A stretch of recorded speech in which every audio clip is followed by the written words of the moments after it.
Hello history के दीवाने, आज हम इंडिया के पास्ट में एक कमाल का सफर करेंगे, हिंदुस्तान से बिहार तक। चलो शुरू करते हैं। क्या आपने कभी सोचा है कि हिंदुस्तान के और कौन कौन से नाम थे? इसे भारत भी कहते थे और इंडिया भी, लेकिन हिंदुस्तान नाम 13वीं सदी में बहुत पॉपुलर हुआ। 16वीं सदी तक यानी मुगल जमाने में पूरे सब कॉन्टिनेंट को हिंदुस्तान कहा जाता था। और पता है सबसे पहले इसे किसने यूज किया? कोई और नहीं, बाबर, जो मुगल डायनेस्टी का फाउंडर था। औरंगजेब के टाइम में ये एम्पायर सबसे ज्यादा फैला था।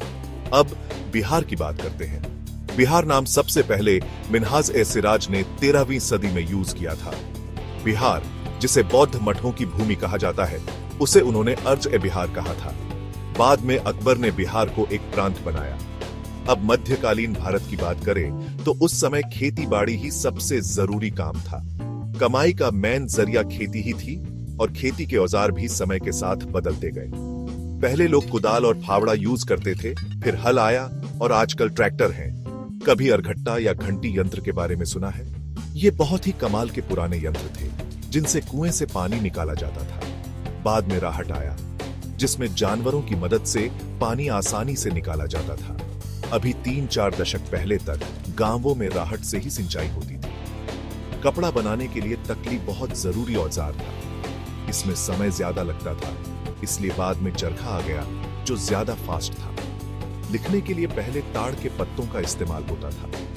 चीन में कागज का आविष्कार 100 ईस्वी के आसपास हुआ, लेकिन इंडिया में ये 13वीं सदी में आया।